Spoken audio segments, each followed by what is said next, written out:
அப்புறம் குத்திடுவேன் நான். சரி குத்துடான்னேன் 2 வாட்டி. அவன் 2 வாட்டி கேட்டான். சரி குத்துன்னேன். ஒன்றும் குத்தலை, சும்மா பேச்சில் நிறுத்தினாங்க.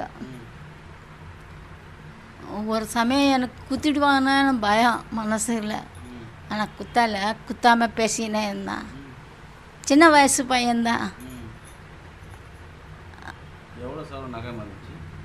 சும்மா 2 வளையல், ஒரு சவரம், ஒரு 3 சவரம் வந்து ஒரு டாலர் செயின் சின்னது, அது ஒரு 3, இது ஒரு 2,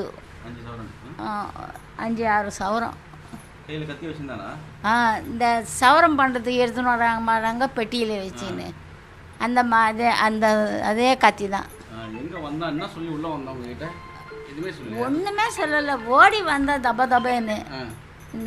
எல்லாம் தூக்கத்தில் தூக்கம் மயக்கத்தில் இருந்தவா ஓடி வந்து என்ன அவன் வந்ததுல இருந்து நகை எடுதான்னு சொல்கிறான். வேறு எதுவுமே பேசலை அவன். நகை எடுன்னா அது நான் வந்து இது நல்லது இல்லைங்க, டூப்ளிகேட்டுன்னு சொன்னேன். என்கிட்ட போய் சொல்கிறியான்னு சொன்னான். என் பாட்டுக்கு நான் சொன்னேன். அவன் டூப்ளிகேட்டனா விட்டுட்டு போயிடுவானான்னு சொன்னான். அவன் இல்லை எனக்கு தெரியும் அப்படி இப்படின்னு. கடைசியில் நான் எடுத்து கொடுக்கல, ஆனால் அவனே கழட்டிக்கினான். ஆமாம். ஆஹா, அதான் கத்தி கையில் இருந்தான். குத்துடுவேன் சொன்னானே வழியே ஒன்றும் கிட்டெல்லாம் வரல. எனக்கு பயம்தான், குத்திடுவானு குத்தலை. ஆனால்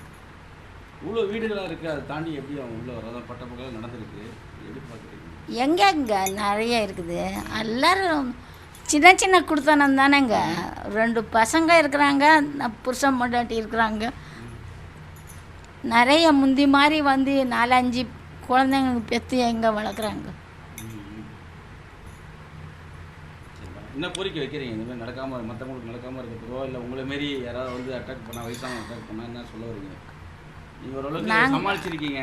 ஆமாம், போலியான நகைன்னு சொல்லி அப்போ பறிச்சிருக்கான். அதுக்கு உங்களை மாரி யாராவது பாதிக்கப்படாமல் இருக்குது என்ன சொல்ல வரீங்க? அதுதான் அவங்கக்கிட்ட தைரியமாக பேசணும். முதல்ல தைரியம்தான் வேணும். அவன் கத்தி காட்டுறானேன்னு பயந்தா நம்ம கஷ்டம்தான். பயப்படாமல் இருக்கணும் கொஞ்சம். நான் வந்து ஒரு மத்தியானம் 2 மணி இருக்கும். ஸோ நம்ம மாடியில் துணி காயப்படுறதுக்காண்டி போனேன். முன்னாடி லாக் பண்ணிவிட்டு நான் துணி காயப்படுறதுக்கு மேலே போயிருந்தேன். மோட்டர் ஆன் பண்ணிவிட்டு போயிருந்தேன் நான். அப்போது போயிட்டுருக்கப்போ அவன் உள்ளே வந்திருக்கான் போல். ஏன்னா கீழே குடித்தன யாருமே இல்லை, எல்லாருமே வேலைக்கு போயிடுறாங்க. யாரும் கீழே குடித்தன இல்லை. ஒரு அக்கா வந்து இருந்திருக்காங்க, அவன்கிட்ட பேசியிருக்காங்க. கீழே குடித்தன இருக்கிற அக்கா வந்து பேசியிருக்காங்க. அவங்ககிட்ட கார்பரேஷன்லேருந்து வர்றேன், தண்ணிலாம் நல்லா வருதான்னு கேட்டுட்டு போயிருக்காங்க. நல்லா வருதுன்னு சொல்லிட்டாங்க. அதோட அந்த அக்காவும் எங்கேயோ வெளியில் போயிட்டாங்க. அவங்க வெளியில் போகிறத பார்த்துட்டு அவன் உள்ளே வந்திருக்கான். நான் வந்து மாடியில் இருந்திருக்கேன். அவன் நேராக உள்ளே வந்துட்டு குடுகுடுன்னு உள்ளே வந்திருக்கான். வந்துட்டு இவங்கக்கிட்ட நகையை எடுங்க, கத்தியை காட்டி நகையை எடுங்க அப்படின்னு சொல்லி கேட்டிருக்கான். அப்புறம் வேறு எந்த பெட்டியிலலாம் நகை இருக்குது அப்படின்லாம் கேட்டிருக்கானா. அதெல்லாம் எனக்கு தெரியாது அப்படின்னு சொல்லியிருக்காங்க அவங்க. அதெல்லாம் என்கிட்ட சொல்லிட்டு போல அப்படின்னு சொல்லியிருக்கான். இவங்ககிட்ட இப்போ நீ கொடுக்குறியா இல்லையான்னு சொல்லிட்டு இவங்ககிட்ட நகையெல்லாம் எல்லாத்தையும் எடுத்துகிட்டு அவன் ஓடிட்டான். கரெக்டாக நான் கீழே இறங்கி வர்றேன். அவன் அந்த சைடு ஒரு வாசல் இருக்குது, அந்த பக்கம் போகிறேன். யாருங்க நீங்கள் அப்படின்னு சொல்லி கேட்டேன். அதுக்கு வந்து அவர் என்ன சொன்னார், நான் கார்பரேஷன்லேருந்து மருந்து போட்டுட்டு போகிறேம்மான்னு சொல்லிட்டு டக்குன்னு இறங்கிட்டான். எனக்கு ஒரு மாதிரி பயமாயிடுச்சு. என்னடா யார் இப்படி வந்துட்டு போகிறாருன்னு சொல்லிட்டு டக்குன்னு நான் என்னமோ பண்ணிட்டாங்களான்னு நினச்சிட்டு ஒரு இதுலேயே உள்ளே வந்தேன். பார்த்தா இவங்க நகையை எடுத்துகிட்டு போயிட்டான் கத்தி காட்டிட்டு அப்படின்றதும். நான் வந்து என்ன பண்ணிட்டேன், நான் ஒரு பயத்தில் திருப்பி வந்து என்ன ஏதாவது பண்ணிடுவானோ, உள்ளே வந்துடுவானோன்னு பயத்தில் கதவெல்லாம் லாக் பண்ணிவிட்டு உள்ளே வந்துட்டு ஃபோன் பண்ணிவிட்டு எல்லோரையும் இன்ஃபார்ம் பண்ணேன். அதுக்கப்புறம் தான் எல்லோரும் வந்தாங்க. பகலே நடந்திருக்குது, என்ன ஒரு கோரிக்கை வைக்கிறீங்க? மற்றவங்களுக்கு என்ன சொல்ல வர? வீட்டை தனியாக இருக்கிற பெண்களுக்கும் என்ன சொல்ல வரீங்க? எல்லாருமே இப்போ கேர்ஃபுல்லாக இருங்க. யாரும் மோஸ்ட்லி நகை போடாதீங்க, போட்டுட்டு இருக்காதீங்க வீட்டில்.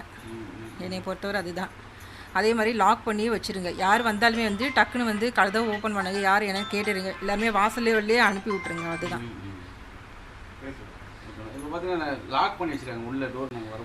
ஆமாங்க சார். நாங்கள் எதுக்காகனா யாரும் வந்தாலும் அங்கேயே நின்று பதில் பேசிவிட்டு அப்படியே அங்கிட்டே அனுப்புகிற மாதிரி அவேர்னஸ்க்காண்டி நாங்கள் லாக் பண்ணி வச்சிடுறோம் இப்போ டோர்லாம்.